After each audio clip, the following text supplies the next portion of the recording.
Bismillahirrahmanirrahim. Assalamualaikum warahmatullahi wabarakatuh. Bagaimana kabarnya semua dek hari ini? Semoga sehat selalu ya bersama keluarga.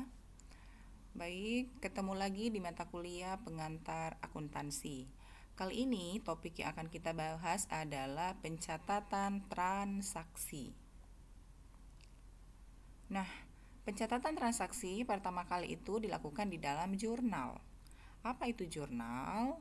Jurnal adalah suatu buku catatan secara kronologis terhadap suatu transaksi atau kejadian finansial dalam suatu perusahaan. Jadi ketika kita mencatat dalam suatu jurnal itu dilakukan sesuai dengan urutan transaksi. Kemudian aspek manfaat dari jurnal. Yang pertama, aspek riwayat transaksi. Bahwa ketika kita ingin melihat riwayat transaksi itu bisa dilihat di dalam jurnal karena tadi dilakukan secara kronologis. Kemudian yang kedua adalah aspek deteksi kesalahan. Nah, ketika terjadi kesalahan, maka dapat dengan mudah kita deteksi. Karena tadi itu yang saya katakan bahwa dia dicatat sesuai dengan urutan terjadinya. Kemudian yang ketiga adalah aspek pengendalian. Dengan jurnal juga kita dapat memverifikasi kebenaran transaksi sesuai dengan kebijakan ataupun pedoman yang telah ditentukan oleh perusahaan. Kemudian, berikutnya kita akan berbicara tentang akun. Sebelumnya kita sudah membahas di persamaan dasar, contoh akunnya ada kas dan lain sebagainya itu namanya akun. Akun sama dengan rekening, sama dengan perkiraan. Kita lihat akun ini terbagi atas dua, ada akun neraca dan juga akun laba rugi. Akun neraca, kita mulai dari akun neraca. Akun neraca dinamakan dengan akun real. Apa itu akun real? Akun real di sini dikatakan bahwa jumlah saldo akun neraca pada suatu saat tertentu merepresentasi jumlah rupiah yang benar-benar ada dan melekat pada akun yang bersangkutan. Jadi kita contohkan dulu, di sini ada contohnya aset lancar, investasi, aset tetap, sampai ekuitas. Contoh akun neraca yang kita sudah bahas yang sebelumnya kan aset. Aset contohnya itu adalah kas. Kenapa dikatakan akun real? Saya contohkan begini. Kalau kas yang ada di perusahaan pada akhir periode itu adalah sebesar 10 juta, maka ketika dikaitkan dengan akun real, artinya bahwa jumlah yang 10 juta itu benar-benar ada di perusahaan, tidak lebih, tidak kurang. Oke ya, kemudian saya contohkan yang lain adalah kalau persediaan perlengkapan. Ditaksir persediaan perlengkapan itu senilai 5 juta. Maka ketika kita lihat ada perlengkapan yang sudah misalnya pecah atau rusak, maka kalau nilai 5 juta ini adalah sebelumnya ditaksir sebelum pecah ataupun rusak, maka jumlah yang harus dicatat adalah sebesar jumlah yang sudah dikurangi dengan taksiran kerusakan itu. Jadi itu yang dinamakan dengan akun real. Kemudian, yang kedua, akun laba rugi. Akun laba rugi di sini disebutkan dengan akun nominal atau akun sementara. Yang mana akun laba rugi kemarin yang kita bahas? Akun pendapatan, akun beban. Nah, dia dikatakan sebagai akun nominal atau sementara. Kenapa demikian? Karena akun tersebut jumlah totalnya pada akhir periode akan ditutup, akan dipindahkan ke akun modal. Sehingga pada awal periode berikutnya akun tersebut tidak mempunyai saldo.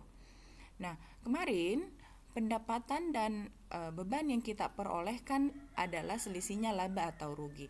Laba nanti akan dikapitalisasi ke modal atau masuk ke dalam neraca.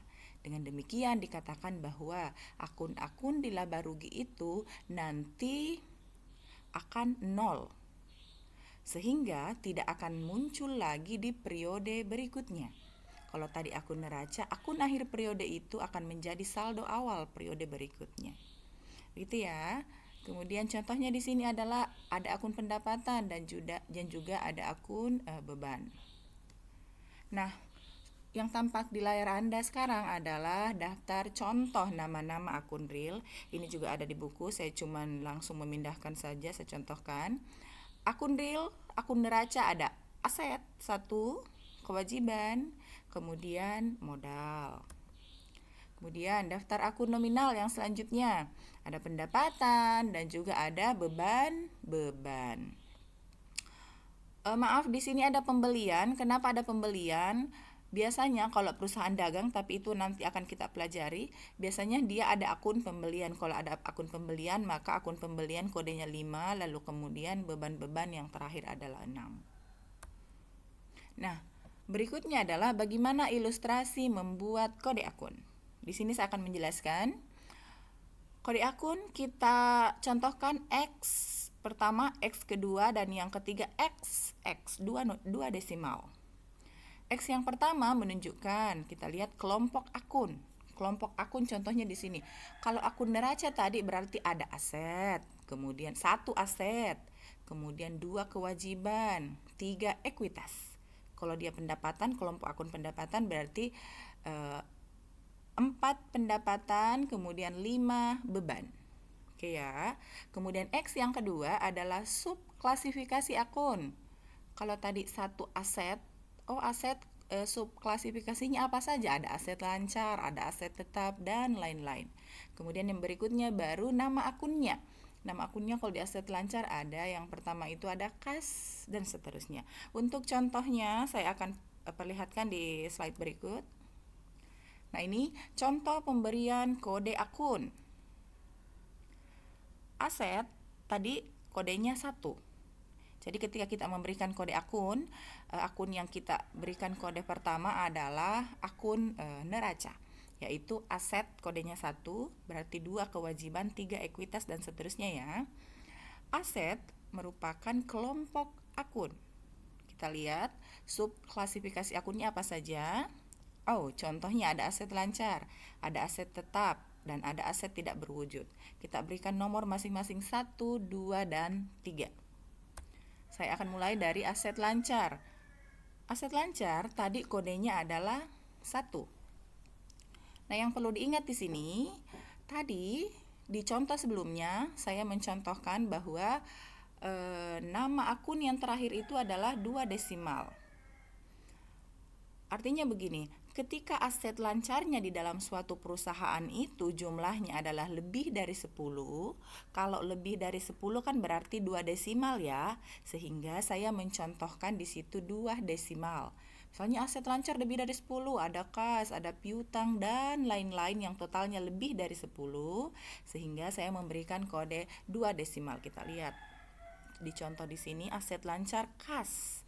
Kas kita kasih kode 01. Dengan demikian pemberian kode akunnya menjadi 1 itu adalah 1 pertama ini adalah aset, yang kedua 1 kedua adalah aset lancar, kemudian 01 adalah nama akunnya. Dengan demikian kode untuk kas adalah 1101.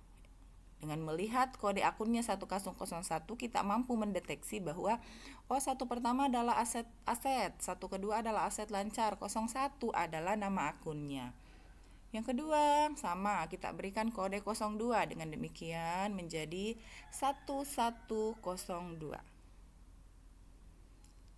Cadangan kerugian piutang 1103, misalnya perlengkapan 04, 1104, dan lain-lain seterusnya ke bawah. Saya cuma mencontohkan 5, tapi kita asumsikan tadi adalah 10 ya. Sehingga kalau ditanya sama temennya atau sama siapapun, 1105 itu artinya apa? 1 pertama adalah aset, 1 kedua aset lancar, 05 adalah nama akunnya. Oke, yang kedua, aset tetap berwujud. Lakukan langkah seperti yang tadi. Misalnya aset tetap berwujud terdiri juga atas lebih dari 10. Sehingga tanah misalnya 01. Dengan demikian kodenya menjadi, jangan lagi 11 ya, tetapi 1 pertama adalah aset, 2 kedua adalah aset tidak berwujud, kemudian 01 adalah nama akunnya. Dan seterusnya, kita lihat 1204 artinya satu pertama adalah aset, dua yang kedua adalah aset tetap berwujud, 04 adalah dan lain-lain misalnya. Aset tidak berwujud sama berarti kodenya 3. Pemberian kodenya sama seperti tadi ya. Sehingga kalau ditanya satu pertama di sini adalah aset, ini 3 yang di kursor adalah aset tidak berwujud. Kemudian 02 adalah akumulasi amortisasi hak paten. Oke, setelah selesai maka kita pindah ke pemberian kode akun yang kedua. Misalnya yang kedua adalah kewajiban, lakukan hal yang sama dan seterusnya ke bawah. Kemudian berikutnya di sini saya akan menjelaskan tentang, karena kita akan masuk ke dalam jurnal, maka terlebih dahulu saya harus menjelaskan saldo normal, kemudian aturan debit dan juga kredit. Nama akunnya tadi kita sudah membahas, ada akun neraca, ada akun real. Oke, saya mulai dari akun neraca aset yang tadi sudah kita berikan kode 1 ya. Saldo normal itu adalah ketika saldo normal aset itu saldo normalnya di mana? Di debit kah atau di kredit? Nah, di sini saya jelaskan bahwa untuk aset saldo normalnya adalah debit. Artinya apa? Ketika aset bertambah, maka dia disimpannya di sebelah debit. Ketika berkurang, maka dia disimpannya di sebelah kredit. Paham ya? Contoh, kas ketika bertambah maka ditaruhnya di debit. Kalau berkurang maka di kredit. Kemudian yang kedua kewajiban. Kalau kewajiban saldo normalnya adalah sebaliknya. Saldo normalnya adalah kredit. Artinya apa? Jika bertambah maka dia di kredit. Jadi intinya saldo normal itu menunjukkan ketika akun tersebut bertambah maka dia di posisi saldo normal tersebut. Paham ya? Ketika kewajiban berkurang, maka di kredit. Kemudian berikutnya adalah ekuitas. Ekuitas juga saldo normalnya adalah kredit. Dengan demikian ketika bertambah di kredit, kemudian jika berkurang di debit. Selanjutnya, pendapatan pun sama. Ketika saldo normalnya adalah kredit. Jika bertambah dia di kredit, kemudian jika berkurang dia di debit. Yang terakhir beban, saldo normalnya adalah debit. Ketika bertambah dicatatnya di debit, ketika berkurang dicatatnya di kredit. Jadi ingat, secara berturut-turut saldo normalnya aset debit, kewajiban, ekuitas, pendapatan semua adalah di kredit, dan yang terakhir beban adalah di debit. Oke, paham ya? Ini harus dipahami sebagai dasar kita melakukan penjurnalan. Nah, berikutnya di sini saya akan mencontohkan jurnal sederhana. Kita lihat contoh soalnya adalah, perhatikan, pada tanggal 3 Januari 2002, Tuan A menginvestasikan dananya pada suatu perusahaan sebesar 10 juta rupiah. Mungkin sudah bisa dianalisa ini. Ketika menginvestasikan dananya, berarti pengaruh dari transaksi ini adalah menginvestasikan dananya berarti aset berupa kas. Karena yang diinvestasikan adalah uang. Aset berupa kas bertambah. Tadi dikatakan ketika saldo normal dari aset adalah debit. Berarti ketika dia bertambah dicatat di sebelah debit.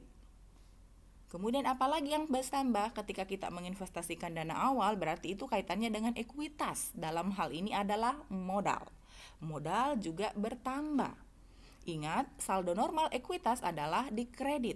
Dengan demikian, akun modal dicatat di sisi kredit. Sehingga jurnalnya menjadi, perhatikan ketika kita menulis jurnal, ini saya contohkan karena ini jurnal sederhana, tanggalnya, kemudian bulan, lalu tahun, karena ini sederhana. Tetapi jika lebih dari banyak transaksi, maka tahunnya dulu, baru bulannya, baru kemudian tanggalnya. Nanti kita akan lihat selanjutnya di slide selanjutnya. Dengan demikian, maka transaksi yang tadi itu jurnalnya adalah kasnya di debit. Perhatikan posisi pencatatannya, kas di debit agak di kiri sedikit senilai 10 juta rupiah. berarti kreditnya kosong. Kemudian di bawahnya pencatatannya harus agak ke dalam sedikit ya, tidak sejajar dengan kas. Tapi ke dalam sedikit ini menunjukkan bahwa dia di posisi kredit. Modal tuan A di kredit sebesar 10 juta, di debitnya kosong. Lalu kita periksa keseimbangan, sama dengan persamaan dasar akuntansi, kita pun harus memeriksa keseimbangan transaksi setelah dicatat di dalam jurnal.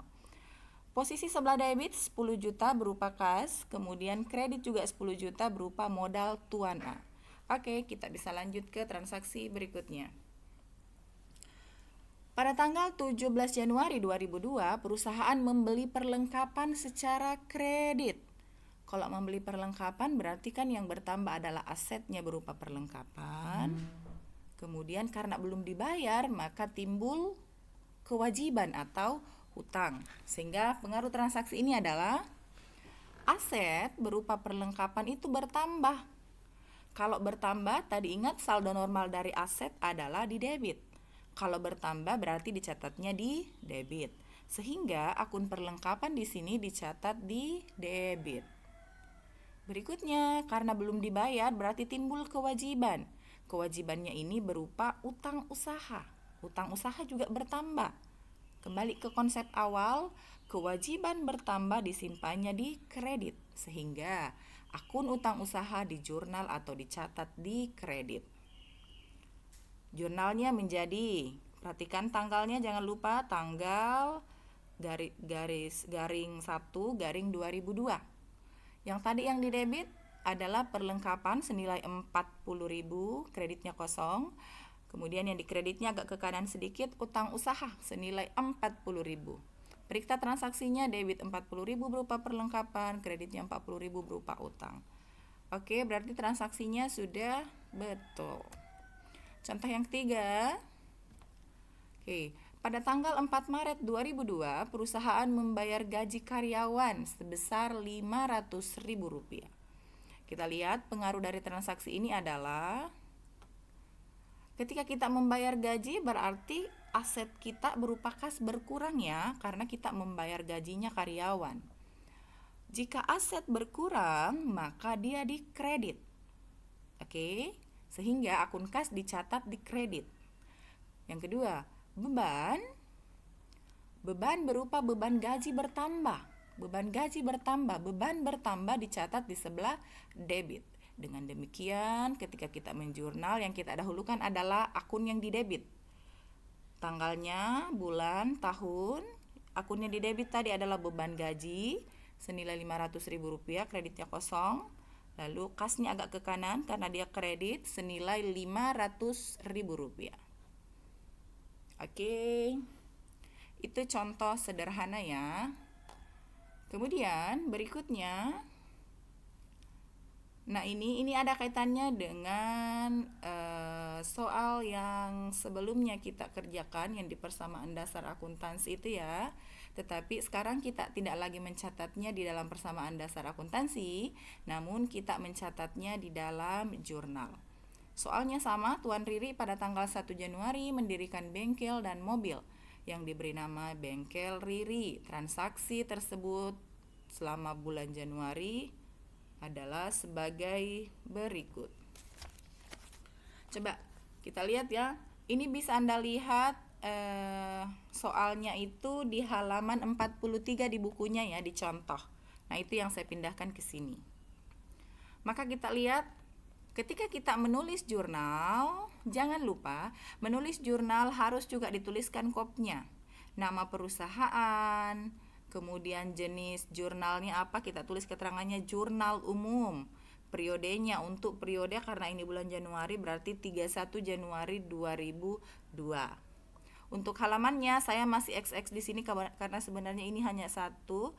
Halamannya di sini boleh tulis 01. Kalau ada halaman berikutnya adalah 02 ya. Perhatikan apa-apa saja yang ada di dalam jurnal. Tanggalnya dibagi menjadi ada kolom tahun dan bulan. Kemudian kolom yang kecil ini adalah untuk menulis tanggalnya.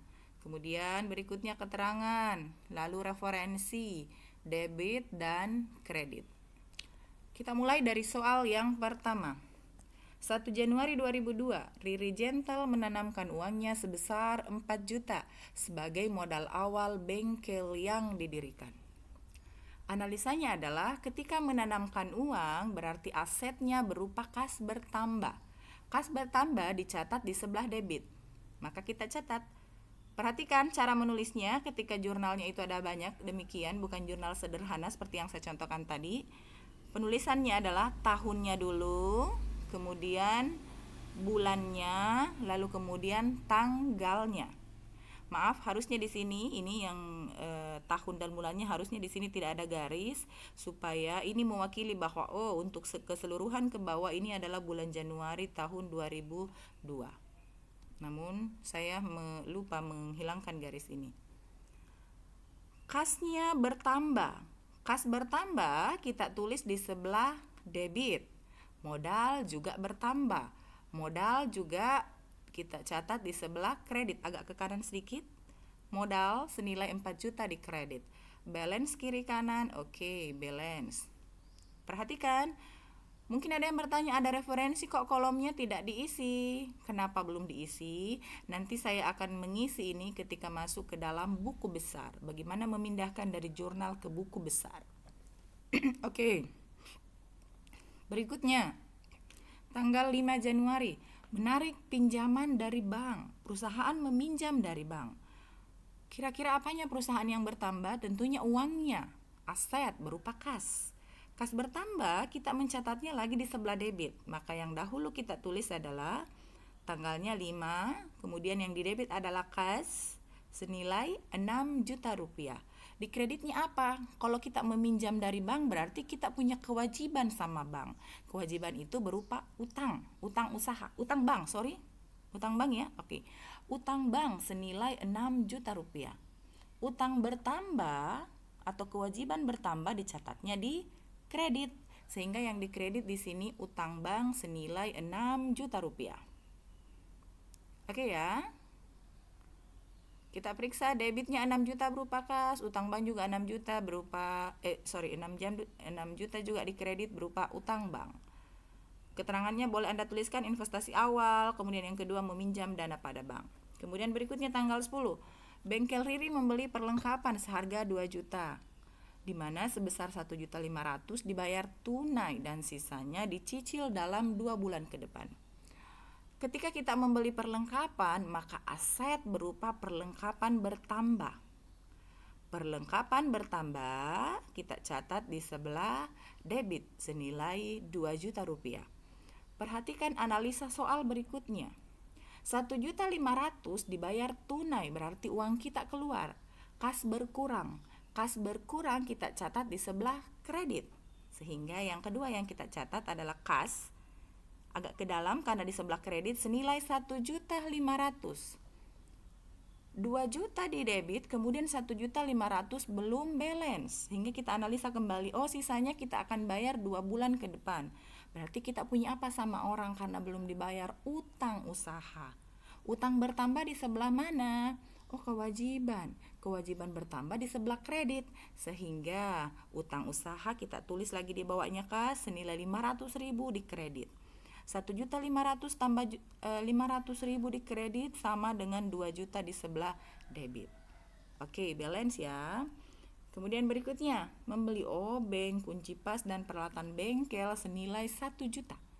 Obeng, kunci pas dan peralatan berarti jangka waktunya lebih dari 1 tahun. Berarti kita kategorikan sebagai peralatan ya. Peralatan adalah masuk kategori aset. Peralatan bertambah berarti dia di debit. Sehingga kita mencatat, jangan lupa tanggalnya, kemudian peralatan di debit senilai 1 juta. Kreditnya apa? Peralatan ini kita bayar tunai. Kalau dibayar tunai berarti kita pakai uang. Kas. Kas berkurang. Kas berkurang dicatatnya di kredit. Sehingga jurnalnya peralatan debit 1 juta, kasnya di kredit juga 1 juta rupiah. Kemudian berikutnya tanggal 23. Menerima uang dari tanggal 2 sampai 23 Januari untuk jasa reparasi yang telah dikerjakan. Kalau menerima uang berarti asetnya bertambah berupa kas. kas bertambah kita catat di sebelah debit. Dengan demikian, jurnalnya menjadi kas senilai Rp2.600.000 kita catat di debit. Asumsi berikutnya, kas ini berasal dari mana? Oh, kita sudah menyelesaikan jasa reparasi. Kalau sudah menyelesaikan jasa reparasi berarti pendapatan. Pendapatan bertambah dicatatnya di debit atau kredit. Tadi saldo normalnya pendapatan adalah kredit, sehingga pendapatan jasa di sebelah kredit sebesar Rp2.600.000. Balance, oke, kas di debit 2.600.000, pendapatan juga Rp2.600.000. Berikutnya tanggal 25, membayar beban sewa sebesar Rp100.000. Sewa ini adalah sewa untuk bulan Januari. Kalau membayar beban sewa berarti beban. Kategori beban ketika bertambah dia di debit. Maka yang kita tulis adalah beban. Beban duluan karena dia di debit. Tanggalnya jangan lupa, beban sewa di debit sebesar 100.000. Kita analisa kembali. Kalau kita membayar beban sewa, kita menggunakan apa? Menggunakan uang. Asetnya berkurang. Aset berkurang berupa kas. Aset berkurang di sebelah kredit. Dengan demikian jurnalnya menjadi beban sewa di debit, kemudian kas di kredit. Berikutnya tanggal 27, membayar utang pembelian perlengkapan Rp250.000. Kalau kita membayar utang, ini ada kaitannya dengan transaksi yang sebelumnya. Kita membayar utang usaha. Utang usaha yang kita bayar Rp250.000. Kalau membayar hutang berarti utangnya berkurang. Saldo normal hutang adalah di kredit. Kalau berkurang berarti dicatatnya di debit. Sehingga pencatatannya menjadi tanggal 27, utang usaha di debit senilai Rp250.000. Kreditnya kosong. Kemudian asumsi yang kedua kita menganalisa lagi, kalau kita membayar utang itu pakai apa? Pakai kas. Kasnya tentunya berkurang jika kita membayar utang. Kalau kas berkurang berarti dicatatnya di kredit karena dia kategori aset. Sehingga jurnalnya yang dikredit adalah kas. Jangan lupa agak di dalam ditulisnya 250 di kredit. Balance 2,5 di debit, utang usaha, kemudian 250 adalah kas. Kita lanjut transaksi berikutnya. Beban mana ini? Berdasarkan perhitungan fisik pada akhir bulan, perlengkapan bengkel yang tersisa adalah Rp100.000.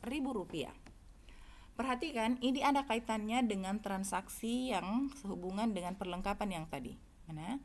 Nih, tadi kita membeli perlengkapan senilai 2 juta ya. Perlengkapan itu kan barang habis pakai. Berarti di akhir periode kita akan menghitung berapa yang terpakai dan berapa yang tersisa. Yang kita catat yang sebagai beban perlengkapan adalah yang terpakai. Kita lihat, perlengkapan yang kita beli sebelumnya adalah Rp2 juta. Di soal dikatakan bahwa di akhir periode yang tersisa adalah Rp100.000. Maka yang dicatat adalah yang terpakai, sehingga jumlah yang dicatat sebesar Rp1.900.000 diperoleh dari 2 juta dikurang Rp100.000 ya. Ketika sudah digunakan maka beban bertambah. Beban bertambah dicatatnya di debit karena saldo normal dari beban adalah di debit. Dengan demikian jurnalnya menjadi beban perlengkapan di debit sebesar Rp1.900.000. Kalau beban perlengkapan di debit, kalau perlengkapan itu sudah digunakan berarti perlengkapan bertambah atau berkurang? Berkurang ya, karena sudah digunakan yang menjadi beban Rp1.900.000. Tadi perlengkapan bertambah di debit karena dia kategori aset. Kalau perlengkapan berkurang berarti aset berkurang, dia dicatatnya di kredit. Dengan demikian, jurnal yang dikreditnya adalah beban perlengkapan di debit, perlengkapannya di kredit juga Rp1.900.000. Yang terakhir, Riri mengambil uang perusahaan untuk membayar kuliah adiknya sebesar Rp300.000. Riri ini adalah masuk ke dalam pengambilan pribadi. Kalau pengambilan pribadi dicatatnya di sebelah debit. Dia perlakuannya kategorinya sama dengan saldo normalnya adalah saldo normal untuk beban karena mengambil uang pribadi. Saldo normal beban itu kan di debit, sehingga untuk pengambilan priva pun kita menulisnya priv Tuan Riri 300.000 di debit. Ketika kita mengambil uang perusahaan, apanya perusahaan yang berkurang? Kas berkurang di sebelah kredit. Kas berkurang di sebelah kredit. Maaf, ini salah ya, harusnya di bawah saya tulis di sini, bukan di atas ya, maaf. Priv 300.000 di sini kosong, yang kedua kas di sini kosong, kemudian di sini di sebelah kanan 300.000. Maaf, saya salah tulis. Oke, dengan demikian seluruh transaksi telah selesai, jurnalnya pun telah selesai. Kita sudah periksa keseimbangan debit kredit. Setelah itu kita jumlahkan. Ditutup, dijumlahkan dari atas berapa total yang ada di sebelah debit dan berapa jumlah total yang ada di kredit. Kita lihat di sini, jumlahnya sama dengan 18.150.000. Sebelah kanan pun 18.150.000 rupiah. Oke, demikian. Nah, adapun keterangannya di sini boleh Anda kasih keterangan untuk memudahkan, tapi boleh juga tidak ya. Di sini saya kasih keterangan untuk memudahkan bahwa ini transaksi pengambilan priv dan seterusnya. Oke, demikian. Untuk selanjutnya tugasnya akan saya tuliskan melalui chat ataupun melalui VN. Demikian, terima kasih. Assalamualaikum warahmatullahi wabarakatuh.